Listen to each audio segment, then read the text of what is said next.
Ganilaita wasandibaya moyo wangu une Jacksoni, ndakanzwa ndiwe wakumanyana Tiksoni. Wasandibaya everyday baby ndokugaya, ndongoramba ndakabata shaya, ndaizvaibvira baby waikuya.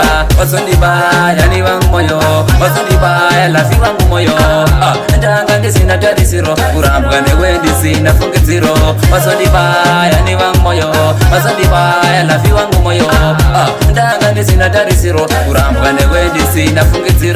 Wakandisiya murudo ndamara, ingawa nitaimanya kudarika mara, ingawa nizvese ndaikuitira, hakukufambira plus kukufonera. Wakandisiya murudo ndavanerera, moyo wangu kutoita kubvarura, wakatedzera vaya vanongotaura, mamero vagara ndevekumerura. Wasandibaya ni wangu moyo, wasandibaya lafi wangu moyo, ndanga ndisina tarisiro, kurambwa newe ndisina fungidziro. Wasandibaya ni wangu moyo, wasandibaya lafi wangu moyo, ndanga ndisina tarisiro, kurambwa newe ndisina fungidziro.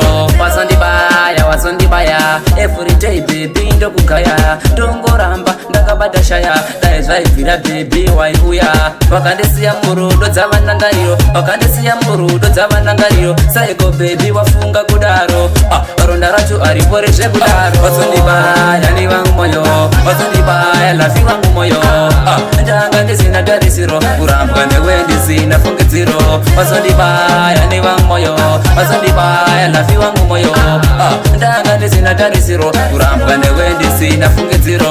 Wakandisiya murudo ndamara, ingawa nitaimanya kudarika mara, ingawa nizvese ndaikuitira, hakukufambira plus kukufonera. Wakandisiya murudo ndavanerera, moyo wangu kutoita kubvarura, wakatedzera vaya vanongotaura, mamero vagara ndevekumerura. Wasandibaya ni wangu moyo, wasandibaya lafi wangu moyo, ndanga ndisina tarisiro, kurambwa newe ndisina fungidziro. Wasandibaya ni wangu moyo, wasandibaya lafi wangu moyo, ndanga ndisina tarisiro, kurambwa newe ndisina fungidziro.